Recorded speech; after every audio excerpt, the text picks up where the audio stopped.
Tonight, an alleged Iranian plot to kill the president-elect. Federal prosecutors laying out a murder-for-hire scheme they say was aimed at the incoming president. 3 suspects now charged. The death investigators say they were trying to avenge. Plus, President-elect Trump's transition is moving forward, with multiple sources telling ABC News that Elon Musk joined a call with Trump and Ukrainian President Zelensky. The questions it's raising about the next administration's plans as control of the House still hangs in the balance. And from racist texts being sent to black Americans to the hate-filled attacks in Amsterdam, how rhetoric online could be fueling these types of incidents around the world. Good evening. I'm Phil Lipoff in tonight for Linsey Davis. Thanks so much for streaming with us. We are following those stories and much more, including new details on the investigation into Chinese spies hacking the cell phone of one of President-elect Trump's top attorneys. How deep this espionage may go. Plus, a massive wildfire has burned more than 20,000 acres on the West Coast, and now drought conditions are fueling fires in the East. The change coming this weekend. And the Grammy nominations are out. The notable milestones for artists this year, including the major record broken by Beyoncé. But we are going to begin with that major news. The Justice Department has charged 3 men in an alleged plot by Iran to assassinate President-elect Donald Trump. 2 of the suspects are already in U.S. custody. The FBI saying Iran's elite Revolutionary Guard triggered the plot, tapping an operative based in Iran who recruited 2 men here in New York, aiming for an assassination before the election. Prosecutors say Iran has long been out for revenge after a U.S. drone killed the Revolutionary Guard General Qasem Soleimani during Trump's first term. The plotters also allegedly targeted several others, including Iranian-American activist Masih Alinejad, who lives in Brooklyn. ABC senior investigative correspondent Aaron Katersky leads us off. Tonight, investigators are detailing a new Iranian plot to kill President-elect Trump during the final weeks of the campaign for revenge. In mid to late September, 2 months after a gunman tried to kill Trump in Pennsylvania, the FBI says Iran's elite Revolutionary Guard Corps instructed an Afghan operative with a criminal background to focus on surveilling and ultimately assassinating former President of the United States, Donald J. Trump. On October 7th, court records say the operative, Farhad Shakiri, was told to provide a plan within 7 days to kill Trump, and if he couldn't, to wait until after the election, because the Iranians assessed that Trump would lose the election, and afterward it would be easier to assassinate him. Federal prosecutors say Iran has been determined to avenge the death of Revolutionary Guard General Qasem Soleimani, who was killed in an American drone strike during Trump's first term. The FBI learned of the latest plot from the very man asked to arrange it. The criminal complaint says Shakiri spoke voluntarily from Tehran. I received a phone call from the FBI telling the FBI he was first instructed to target Iranian-American writer and activist Masih Alinejad. Prosecutors said he recruited 2 Americans he met in a New York prison to assist. Tonight, those men are under arrest and in custody. The complaint says Iran also told Shakiri to kill 2 people described as Jewish business people residing in New York City because of their support for Israel. Then he was told to put aside his other efforts and focus on Trump. Attorney General Merrick Garland said tonight, Phil, there are few actors in the world that pose as grave a threat to national security as Iran.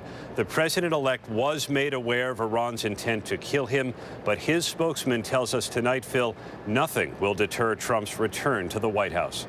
Phil? Aaron Katersky from New York City. Aaron, thank you.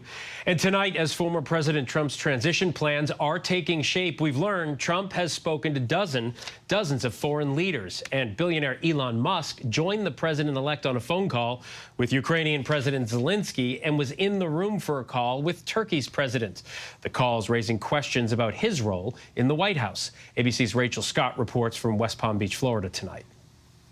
Tonight, a revealing new glimpse at just how influential Elon Musk could be in Donald Trump's administration. We have a new star. A star is born, Elon. Sources tell ABC News that Musk was at Mar-a-Lago, listening in as the president-elect took a congratulations phone call from Ukrainian President Volodymyr Zelensky. Trump at one point even handing the phone to Musk, who then spoke with Zelensky himself. According to sources, Zelensky thanked Musk for his Starlink satellite system, which Ukraine has relied on for communication in its war with Russia. The world's richest man pumping upwards of $175 million into helping Trump win. Take over, Elon. Just take over.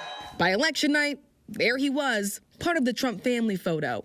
The phone call with Zelensky raises new questions about the sweep of his role in a Trump White House, especially considering his billions of dollars in federal contracts. Sources tell ABC News Musk was present while Trump fielded calls from at least one other foreign leader, Turkish President Erdogan. It comes as Democrats reflect on what went wrong. Tonight, former House Speaker Nancy Pelosi telling the New York Times that if President Biden had dropped out sooner, quote, there may have been other candidates in the race. The anticipation was that if the president were to step aside, that there would be an open primary. Pelosi telling the Times she has spoken with Kamala Harris and believes a competitive primary could have helped the vice president. I think she would have done well in that and been stronger going forward. But we don't know that. That didn't happen. Tonight, Harris's former running mate, Minnesota Governor Tim Walz, returning home, telling his supporters it's time for Americans to put the bitterness of the election in the past. I think sometimes we can be quick to judge people who don't agree with us, to assume that they act out of cruelty or fear or self-interest. I think we ought to swallow, and this is me in this as I'm speaking about myself, swallow a little bit of pride and look a little harder to find common ground with our neighbors who didn't vote like we did in this election. Rachel joins us now from West Palm Beach. Rachel, what was the president-elect up to today? What was on the agenda? Yeah, well, sources tell us that President-elect Donald Trump spent the day at Mar-a-Lago meeting with a team of advisors going over national security positions in his administration. We are also told that his new chief of staff, Susie Wiles, has been deeply involved in those conversations. And Phil, we are expecting that the president-elect will meet President Biden at the White House in Washington in the coming days, Phil. Rachel Scott from West Palm Beach. Rachel, thank you. Our Washington bureau chief, Rick Klein, joins me now. Rick, when President-elect Trump takes office in January, Republicans will control the Senate. We know that. But the House is very much an open-ended question right now. So walk us through this. Where do things stand at this hour, and what's the timeline on this being resolved? Yeah, the House right now is on a knife's edge, but I think slight advantage to Republicans. Right now, we see 212 seats in the new Congress that will be controlled by Republicans, only 204 for Democrats. There's still about 20 outstanding, that one flip on the Republican side might be a little bit misleading. They gained a few just from redistricting. So actually, Democrats ousted some Republican incumbents, and they might still pull out all of the remaining races, although that does seem unlikely. The likeliest scenario seems to me that Republicans stay in control of the House, and they do it with as slim or maybe even a slimmer margin than the 4 seats they have right now. And that means, though, that Donald Trump will have united control of Washington, a Democrat, or the Republican Senate, a Republican House potentially, and a 6-3 conservative advantage on the Supreme Court. When it comes to the House, is there one particular race you are zeroed in on that could go one way or the other? You know, one interesting one to me is Alaska, where the Democratic incumbent was the beneficiary of the change in the law of ranked choice voting, which forces a candidate to get more than 50%. Otherwise, they recalibrate the votes. Whether she's on the winning or losing side of that, again, might take the longest one to resolve. And that's the potential that we're talking about, not knowing until maybe Thanksgiving. All right, so let's head over to the Senate. Give us the state of play there. There are still a few outstanding races, even though we know who controls it. Yeah, we've seen this was a huge night for Republicans, but it could have been a lot worse. The net pickup of 3 seats so far, with still those 4 still outstanding. The interesting story to me is that in most of these cases, you saw Donald Trump run better than the Senate candidates. The one out there right now that Republicans look best positioned to pick up is in Pennsylvania, where Senator Bobby Casey is behind Dave McCormick. This one could be headed for a recount. I think the likeliest makeup is a 54 Republican majority, which is a big deal because there aren't really that many moderate Republicans, and it would give Donald Trump a lot of latitude in confirming Supreme Court justices and other judges, as well as cabinet officials. Yeah, and at that point, even if Susan Collins and Lisa Murkowski were to caucus the other way, as we've seen them do, they would still have the majority. That's a big deal for Republicans. Last question, Rick, and we're asking you this question not because we want to make a lot out of it, but because it's one of the most searched topics online right now. We know a president cannot run for a 3rd term, right? But so many people are asking the question right now, can you break it down for us? What prevents it from happening? And could it be changed? The 22nd Amendment to the Constitution, the first words are no person can be elected to the office of the president more than twice. Now, the exception to that is if someone takes over and doesn't serve more than half of a full term. That's not the situation we're talking about. Trump has been elected twice. That's it. That's all you get, whether they're in a row or they're separated. That's how the Constitution is written. To change the Constitution, you'd have to have a 2/3 majority of the House and the Senate and then 3/4 of the state legislatures to do it. Not going to happen. Donald Trump has said he's not running. He's never running again, and the Constitution could not be more clear on this point, Phil. And I can't remember the last time we've seen a consensus like that anyways. All right, Rick Klein, thanks so much. Thank you. The judge in Donald Trump's federal election subversion case has paused all upcoming deadlines. Special counsel Jack Smith filed a motion requesting the pause so his office could, quote, determine the appropriate course going forward, citing the unprecedented circumstance of Trump's re-election. Smith and the DOJ are in talks about the best way to wind down both the election and classified documents cases. The decision is based on the DOJ's policy that a sitting president cannot face criminal prosecution. Next tonight, growing concern over China's effort to hack prominent Americans, including President-elect Trump and his top defense lawyer, Todd Blanche. ABC's Chief Justice correspondent Pierre Thomas is here. And Pierre, what are your sources telling you tonight? Phil, we're learning that Chinese hackers were likely spying on prominent Americans for more than a year before they were discovered. And sources telling ABC News the sweeping covert campaign, which gathered vast volumes of data, targeted not only high-profile politicians, but also senior government officials from multiple agencies. We're told the spy operation was able to exploit the cell phone communications of Verizon and AT&T users, and we've learned that the Chinese were able to capture conversations and watch text messaging in real time. Authorities worry that this latest breach may signal a significant increase in China's ability to conduct surveillance on the American people, Phil. Text messaging in real time. Growing concern for law enforcement officials in this country. Pierre, thank you. Now to the wave of racist text messages mentioning slavery sent to black and brown people, including children, in at least a dozen states. The text addressed to people using their names sent from anonymous accounts. And tonight, the FBI and several states are investigating. Here's Steve Osunsami. Federal law enforcement officials tonight say they're not sure who's sending them or if they're coming from inside or outside the United States, but confirm that racist text messages have lit up the phones of black and brown Americans in more than a dozen states so far.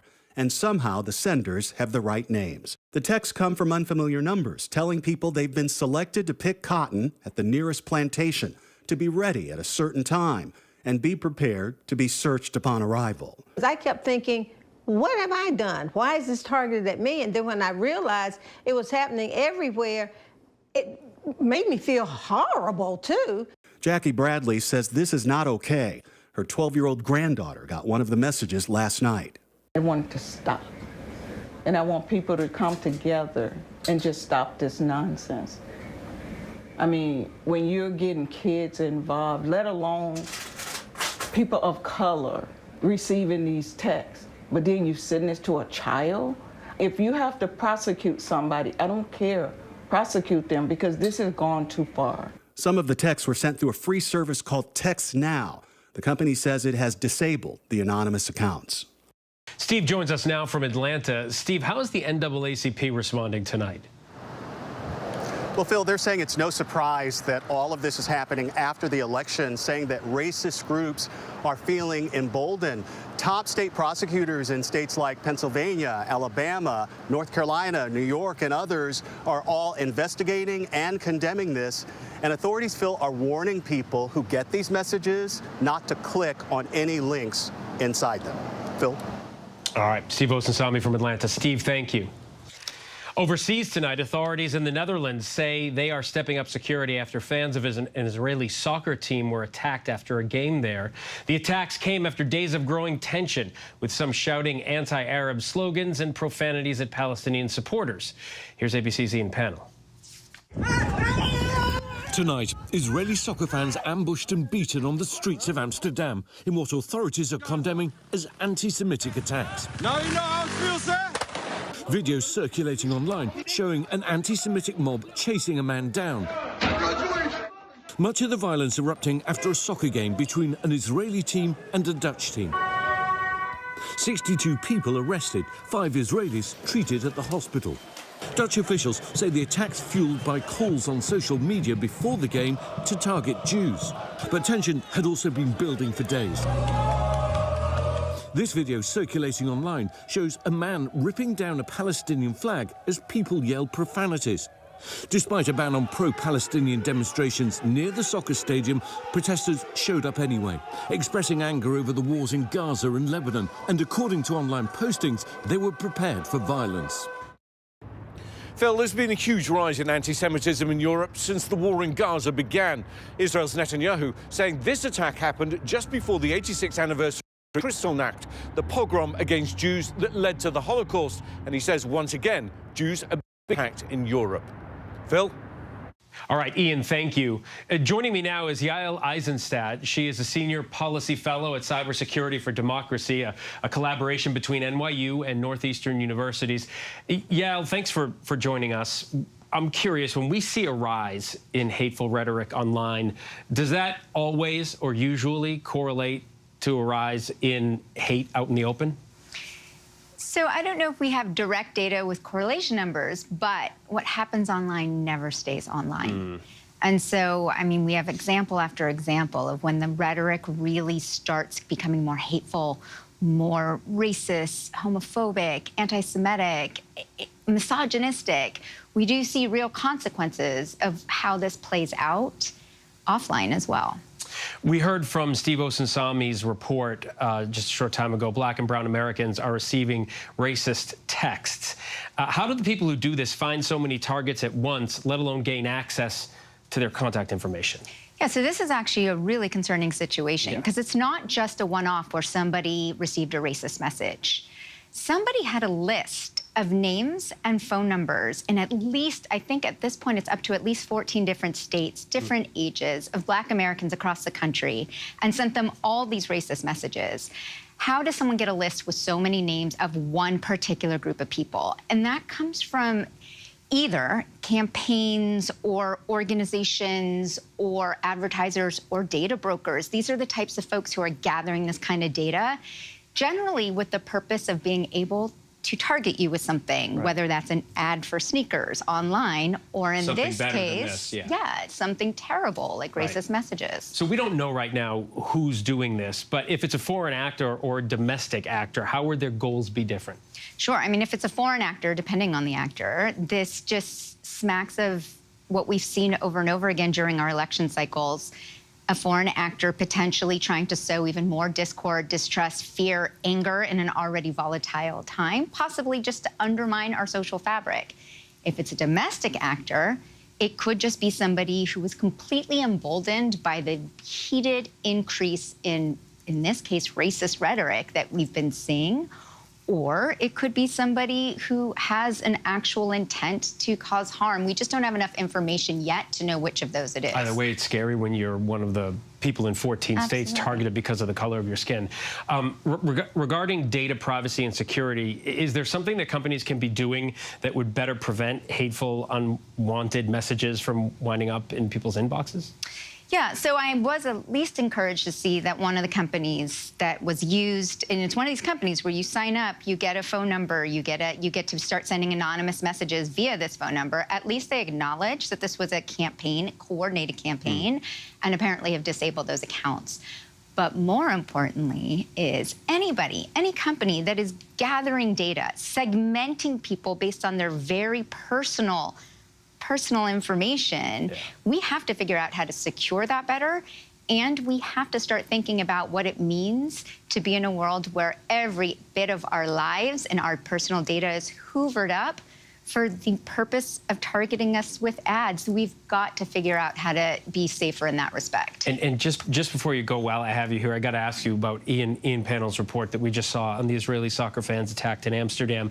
I know that details are still coming in, and you're not here to talk about the investigation, but how can authorities help curb the calls for violence on social media because some of these things are organized. Yeah, so this is one example of multiple. I've heard some stories so far of this unfolding situation that some of the calls were actually organized online. Right. And again, as I said at the beginning, what happens online does not stay online. That's the fear. Whether it's because people are being radicalized by what they're hearing or whether it's actual incitements to violence.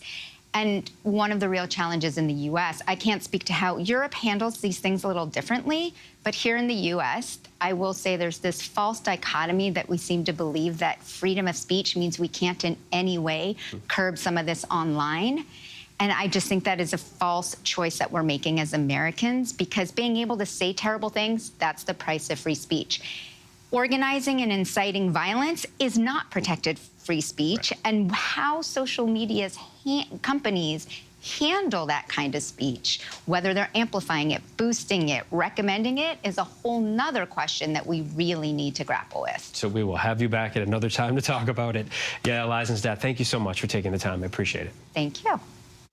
A rash of random stabbings in Seattle over the past 2 days has the city on edge, as you would imagine. There have been 10 total. Police believe knives have been used today. Police capturing a male suspect who they say is linked to most of the stabbings. There were 5 stabbings at 4 locations just today alone. The victims range from having minor cuts to severe wounds. A federal judge today striking down a Biden administration program aimed at shielding non-citizen spouses of U.S. citizens from deportation. The program would have allowed non-citizen spouses to apply for legal status without having to leave the country. The federal judge found that program violated U.S. immigration law, agreeing with a lawsuit filed by 16 Republican-led states. The ruling is a major defeat for the Biden administration, which urged the policy formerly called Keeping Families Together, promoting family unity. Now to the extreme weather danger all across the country. Outside Los Angeles, look at this. Thousands of firefighters remain on the fire lines, helped today by lighter winds, but the fire's still raging with 14,000 people evacuating. And the images outside of New York City today, a helicopter dropping water from the Hudson River on a fire burning near the George Washington Bridge. WABC Chief Meteorologist Lee Goldberg standing by with the forecast. But first, here's Chief National Correspondent Matt Gutman on the fires and the dangerously dry conditions fueling them. Tonight, more than 2,400 firefighters on the front lines outside Los Angeles, battling the most ferocious wildfire so far this year, finally able to shift the focus from saving lives to saving homes. Firefighters still haven't gained control of the so-called mountain fire. Ventura County air units making those crucial water drops. I'm going to bring a copy over here. More than 14,000 still under evacuation orders, many staying in Red Cross shelters. Whole families are coming in. They're in tears. They know they've lost their home. Some of them have lost some pets. So it's very, very emotional. And as a clearer picture of the devastation emerges, house after house incinerated, shell-shocked families pick up the pieces. Rebecca Vallejo managing to salvage her father-in-law's coin collection. This is what's left of the coin collection? Yes, but look at what I think is cool. The fire burned so hot it melted the coins together. Look at this. The same system that helped fuel those furious Santa Ana winds, now dumping feet of snow in the Rockies. States of emergency in New Mexico and Colorado. Authorities warning travelers there to be prepared to be stranded if they venture out. And from Boston to Philly to New York, gusty winds and the driest fall on record, fueling rare wildfires. This one right near New York's George Washington Bridge. Helicopters dropping water from the Hudson River. Our Ike Ejachi is there. Just across the river from New York City, you can see the flames still burning in the bush right over there. And firefighters say this blaze is only about 30% contained. Meanwhile, back in California, Madison O'Donnell and her father lost almost every possession here. But for her, there's only one thing that matters. We had 3 dogs and only 2 made it out, and all I care about is finding Blue. He's 10? He's 10-year-old pit bull. We rescued him from the Ventura County Animal Shelter here in Camarillo 2 years ago. He's microchipped, he's deaf, and he's the sweetest boy. Oh, so much confusion and obviously trauma. Matt joins us now from Southern California. Matt, just looking at the area around you, the devastation is remarkable. Do the winds show any sign of subsiding here? You can tell, Phil, right now that there is no wind, which is really good news for firefighters. Their concern is any spot fires that remain, they've got to put them out because there are still 12,000 structures threatened here, and they've got to put them out before another round of possible Santa Ana wind event comes here next week. Now, where I'm standing right now was the house of the O'Donnell family, and you can see the home there in ashes, and this was their car collection. And as you mentioned, so much devastation, and so many members of the community here just trying to grapple with the loss that they've experienced. Phil. Matt Gutman tonight. Matt, thank you. All right, let's get right to Lee Goldberg from our New York station, WABC. Lee, you're tracking all of this for us.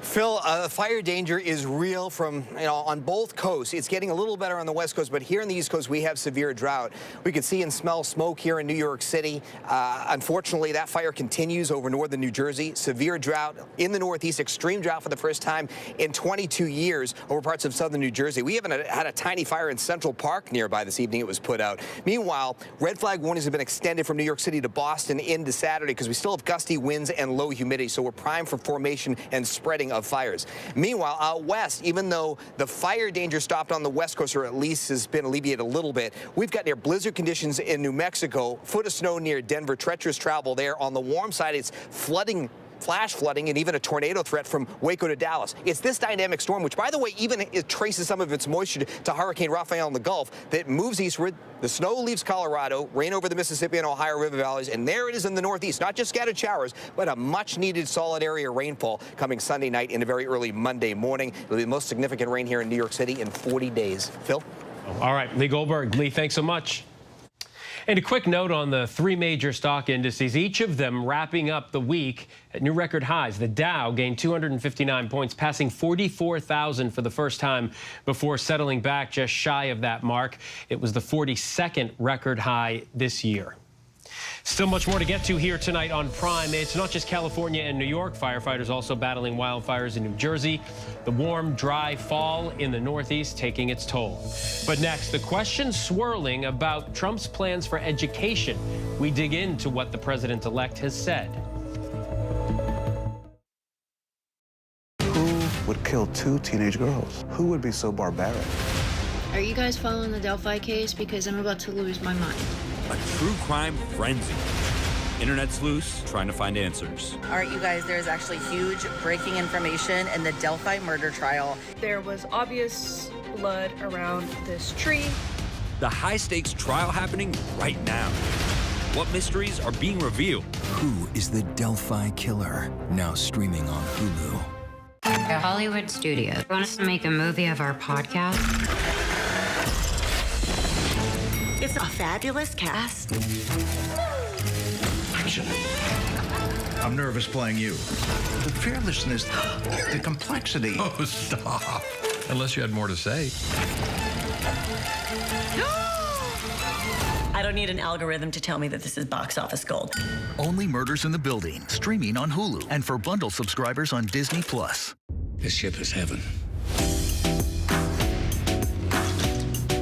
There should be no guilt on a pleasure cruise. Doctor, it's your job to keep everybody alive. No pulse. She's in VFib. 1, 2, 3. Clear. I have a pulse. You're gonna be okay.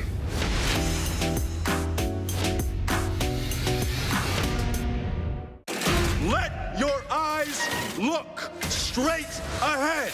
FX's grotesquerie. This killer is haunting us. With a twist that blows your mind. You have no idea. And the psychotic killer they must find. Critics rave. It's mind-bending. This is evil. Game-changing. One of the most shocking plot twists of all time. I know who did this. FX's grotesquerie. All episodes now streaming on Hulu. 3, 2, 1.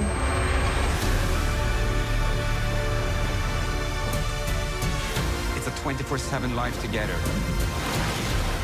It's not about the fear or the risk. It's about the love of flying. 3, 2, 1.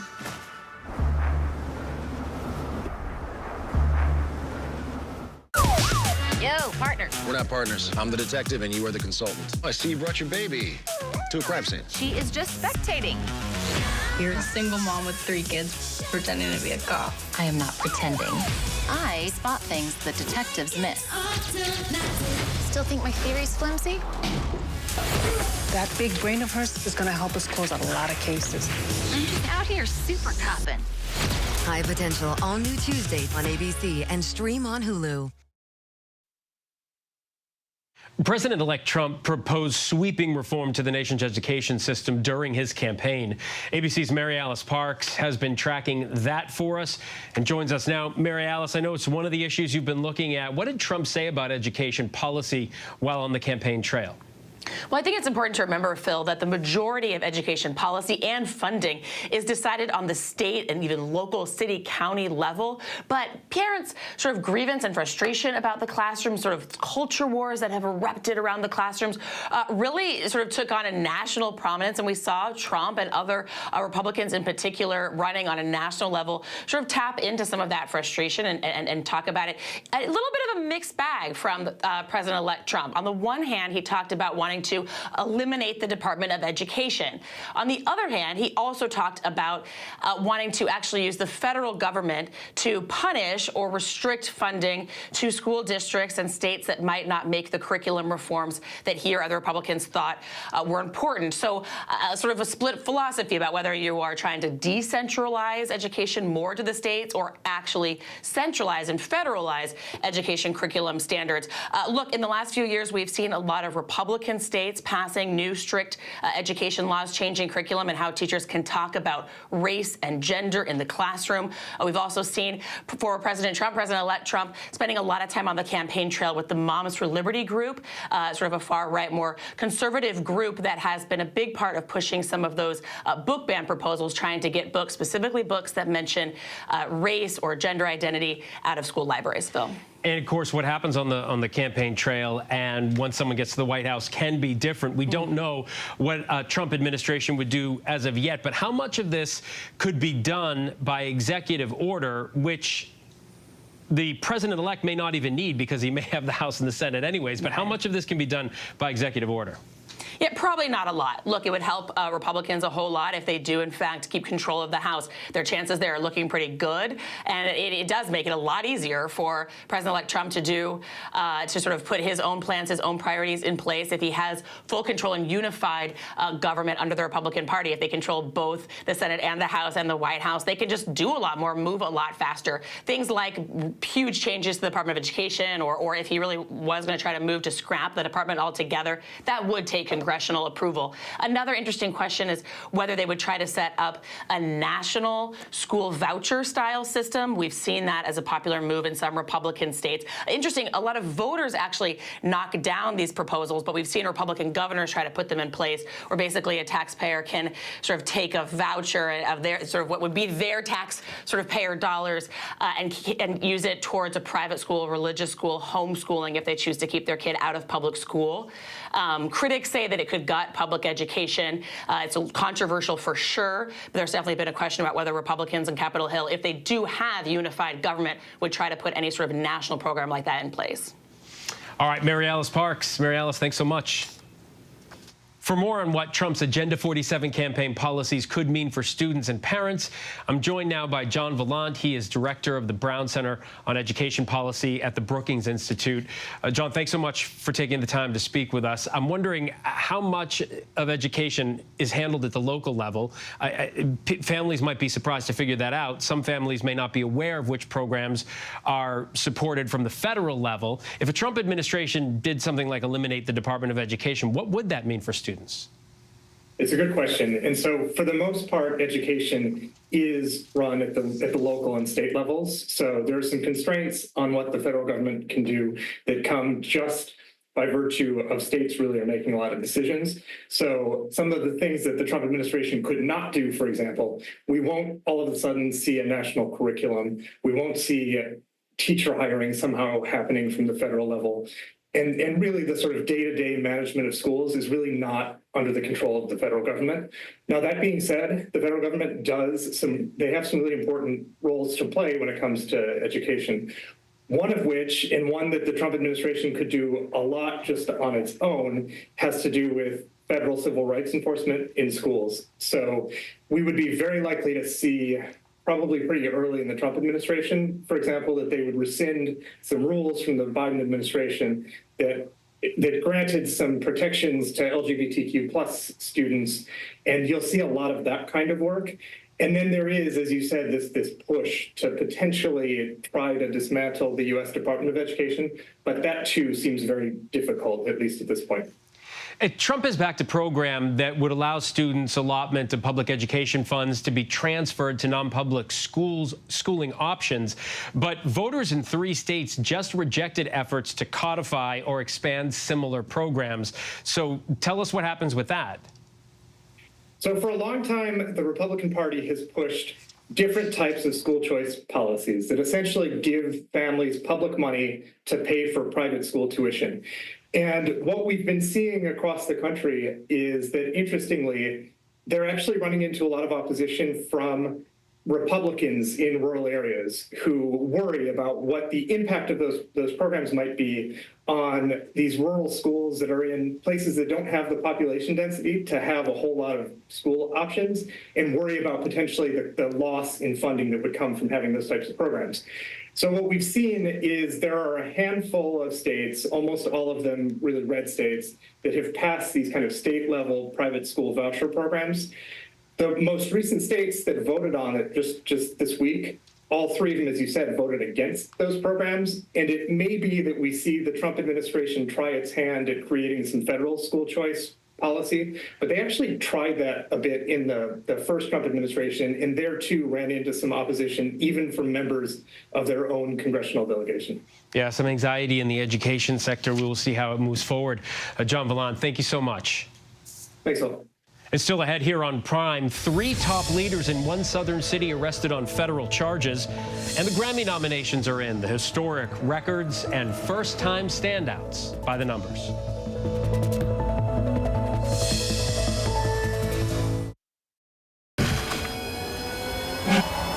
How many elephants have you killed? True natural beauty, one of the last of its kind. But this comes at a cost.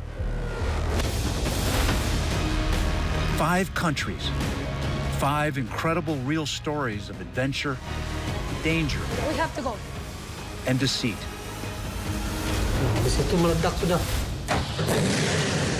Where are we going next? We got this ongoing search for the animal we've been trying to find. These are the last lands. The national parks around the world that have to be saved.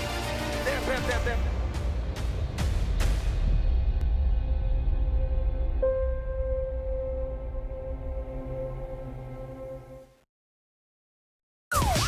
Yo, partner. We're not partners. I'm the detective and you are the consultant. I see you brought your baby to a crime scene. She is just spectating. You're a single mom with 3 kids pretending to be a cop. I am not pretending. I spot things that detectives miss. Still think my theory's flimsy? That big brain of hers is going to help us close a lot of cases. I'm just out here super copping. High Potential, all new Tuesday on ABC and stream on Hulu. Hey, good morning, America.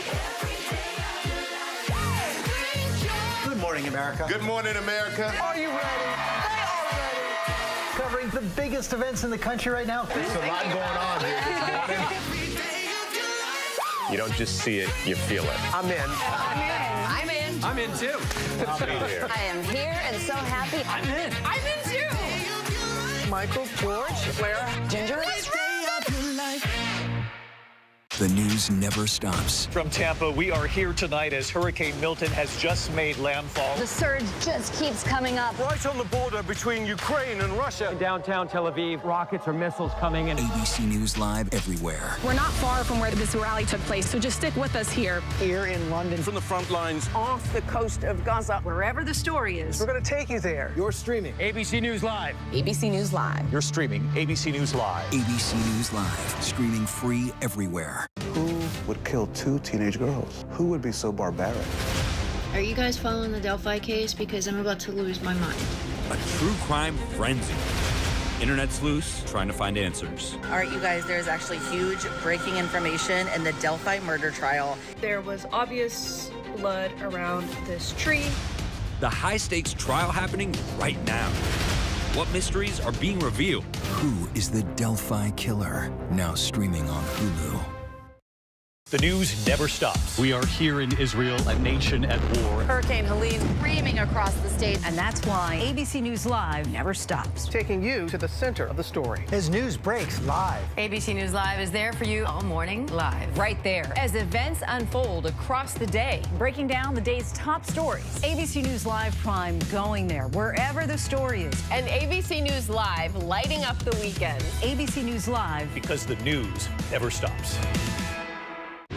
Reporting from Santa Fe, New Mexico, I'm Linsey Davis. Wherever the story is, we'll take you there. You're streaming ABC News Live. Welcome back. It is that time of the year. Grammy nominations are here, from Grammy's royalty-making history to uncovering the next generation of pop it girls. Let's take a look at the list of stars getting recognized for their work by the numbers. Dominating the list of nominees for the 67th Annual Grammy Awards, Beyonce with 11, Billie Eilish with 7, Charli XCX with 7. Her first nominations is, by the way, as a solo artist, proving that having a brat summer can translate into having an awards autumn. With those 11 nominations, Beyonce rides into the history books, becoming the Grammy's most nominated artist of all time with 99 nods. Who did the Texas native surpass for that honor? She had been tied with her husband, Jay-Z, who has 88 nominations to his name. Beyonce and Taylor Swift will face off in the top 3 categories: Song of the Year, Record, and Album of the Year. One of the biggest songs of the year, Kendrick Lamar's diss track, Not Like Us, picked up 5 nominations. And there were some notable first-time ever nominees this year: Chappell Roan, Ray, Sabrina Carpenter, and Shabuzi, all 4 nominated for Best New Artist. Also on the list for Best New Artist, Doechii became the most nominated female rapper for the 2025 Grammys with 4 nods. It was also overall a great year for women. Months after female acts won all televised awards at last year's Grammy Awards, we find out all the winners on February 2nd of next year. And another number for you is 2027. That's the year the Grammys will begin airing on ABC.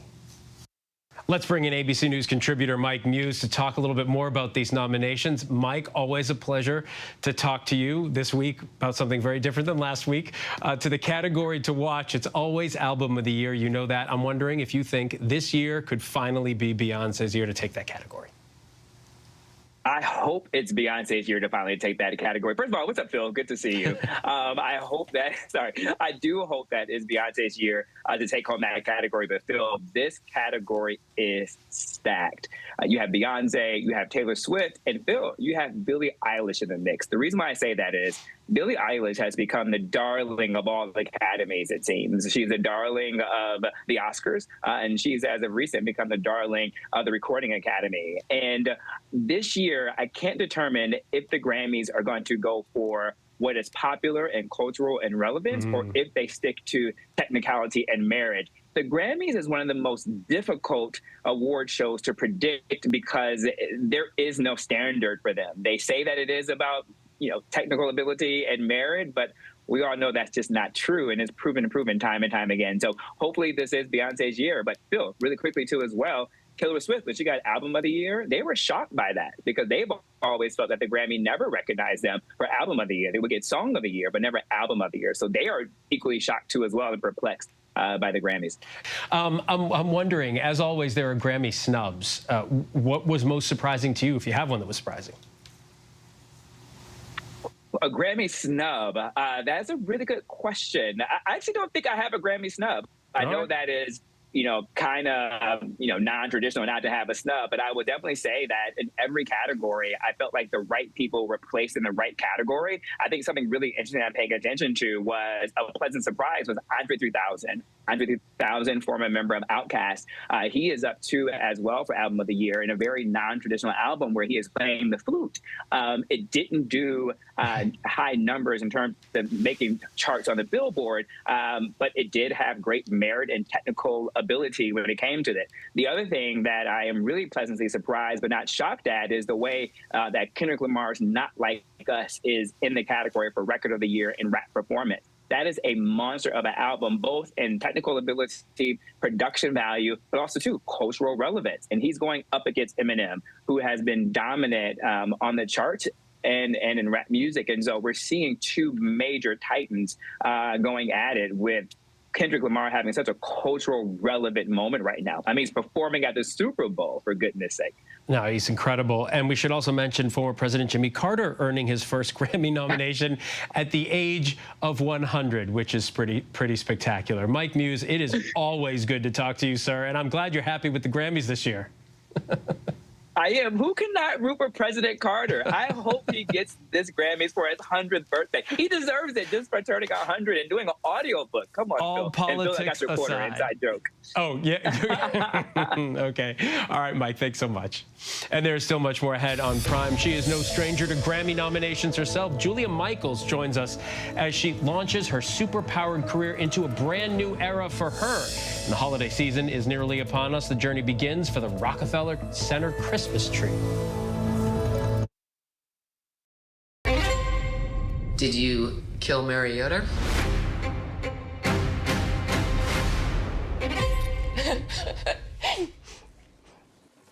Sorry. No, I did not kill Mariota. So it was a normal day until Mary started getting sick. No one really knew what was happening. Her eyes just looked terrified. In less than 48 hours, my mom went from her healthy self to having died. This is a mystery. How did she die? They begin to do this autopsy. It's just screaming, toxin, toxin, toxin. Did somebody intentionally do this to her? When the tests came back, I thought, yeah, holy, are you kidding me?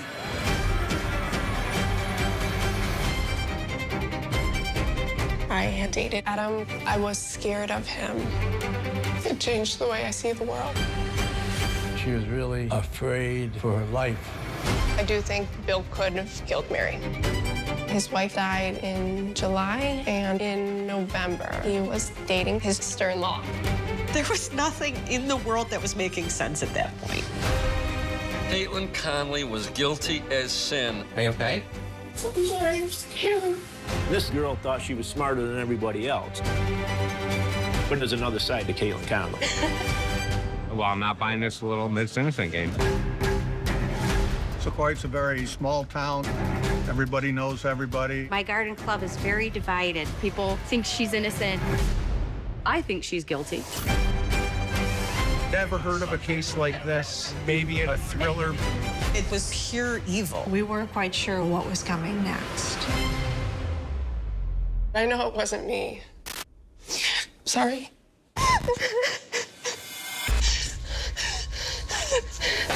So, if it wasn't me, who was it? Little Miss Innocent. Passion, poison, prison. Only on Hulu. You're watching America's #1 streaming news, ABC News Live. Breaking news, exclusives, live reporting across the globe. Keep streaming with ABC News Live. America's #1 most watched daytime talk show is ABC's The View. You all heard it here first. I love it. I'm there for it. Hot topics, political views. That's what we're about. Voices that matter. It all goes down right here. That's why it's called the what? The View. I love it. I'm all in. Second that. This is going to be must-see TV, and so much could happen. The first major city to embrace cryptocurrency, a major corruption scandal in Jackson, Mississippi, and the AI art commanding top dollar. These stories and more in tonight's rundown.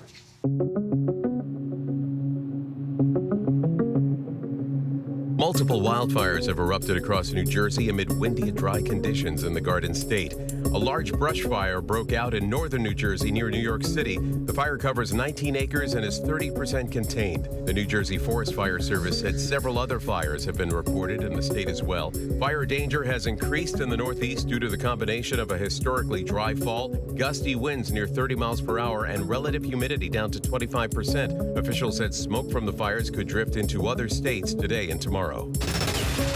Detroit, Michigan is moving into the digital age. The city announced today that starting next year, residents will be able to pay their taxes and other city fees using cryptocurrency. Detroit is set to become the largest U.S. city to do this. Transactions will happen through a secure platform managed by PayPal, and the payment option will be available in mid-2025, according to the city treasurer. A massive corruption scandal has been uncovered in Jackson, Mississippi, leading to the indictments of the mayor, district attorney, and a city councilman. According to court documents, FBI agents posed as real estate agents looking to buy a hotel in the city. Officials allegedly accepted bribes from the agents, according to the prosecutors. The mayor, DA, and councilman all pleaded not guilty to bribery charges. They will remain free while awaiting trial. A massive Norway spruce that will serve as this year's Rockefeller Center Christmas tree is on its way to New York City. This 11-ton, 74-foot-tall behemoth is the first tree to come from Massachusetts since 1959. The tree will feature 50,000 multicolored lights and a Swarovski star crown. It will remain on display until mid-January. A painting created by an AI robot of legendary computer scientist Alan Turing is sold for over $1 million at auction. The painting was the result of a sophisticated large language model that resulted in dozens of different interpretations of the original photo of Turing. The humanoid robot artist with a black bob and robotic arms named Ida was invented by a British gallerist.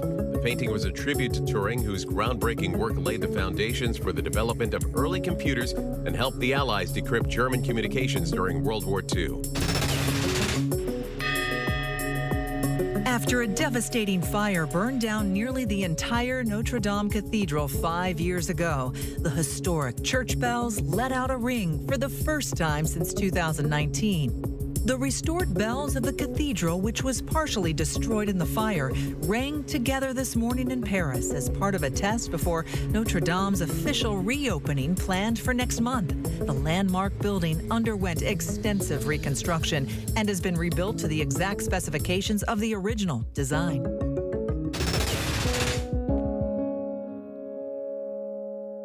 Real, raw, and relatable. Julia Michaels' super-powered, prolific songwriting, unpacking love, loss, and the human experience has made her a standout in the music world. In a business filled with amazing songwriters, she's a standout. Think about that.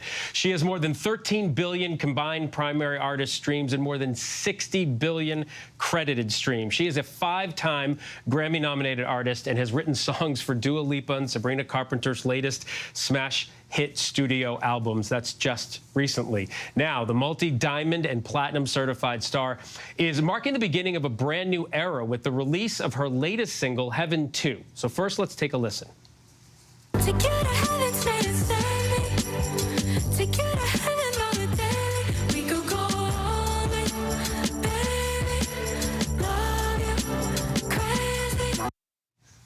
Julia Michaels joins us now in studio. Julia, thanks so much for being here. It is Thank you for having me. Such a pleasure to meet such an incredible songwriter and artist. Wow, that's very nice. You're starting this new chapter as an independent artist. I am. After all these years, and the CEO of a business. So tell me a little bit about all that. Yeah, so I was signed to a major label for a really long time, and I think we both just sort of realized that it was time for me to go my own way, and with that just came so much liberation and freedom. I am known for writing very vulnerable, very heartfelt, very warm songs, but there are also other parts of my personality and other parts of my personality that maybe I did not feel like I was allowed to sort of share with the world. You know, like being sexy, for one. Yeah. Never felt like I was able to really do that. And sort of now having this new liberated feeling. I can do that now. Do whatever you want. I sure can. It's so nice. Let's talk about Heaven 2 that is dropped today. It's release day, yes. and there's a video with it. You called this a celebration of freedom, self-expression, yes. love, of being yourself, being a woman. Is that really, is this song sort of the result of you being independent? Was this happening while you were moving in that direction? Yes, I actually wrote this song the week that I left my label. So this song really was the start of this new era, the new experience. You've penned so many. You've written and co-written so many pop hits of the last decade. I would just encourage people to Google Julia Michaels and what she's written. But Dua Lipa, Justin Bieber, Sabrina Carpenter, Selena Gomez, the list goes on and on. One of my favorites is Crashing by Millennium. Talk about the difference, and I'm sure you get asked this a lot, but people who love songwriting would want to know, how different is it to sit down and write a song like this by yourself, or to sit and collaborate with other people? I mean, the difference really is that you're listening. You know, instead of feeling. Exactly, and you know, obviously, when I write songs for myself, I'm not like, I don't write a song with somebody and I'm like, I'll take that. You know, that's not like how it works.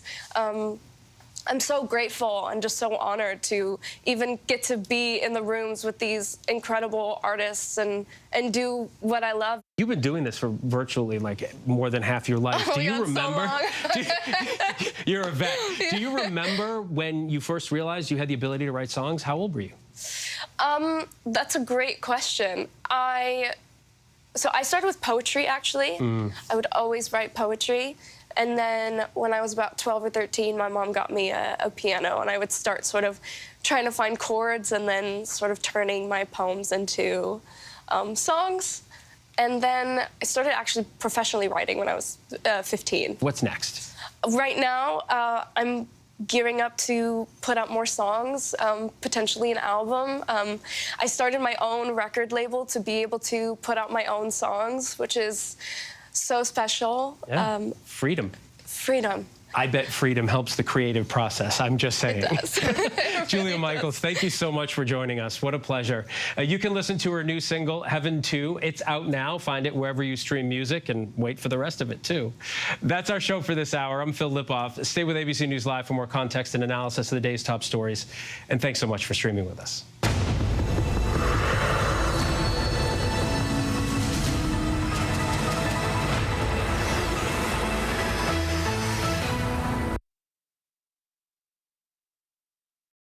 (911), what's your emergency? Now streaming, 911 is delightfully wild. You ever seen anything like this before? Sabine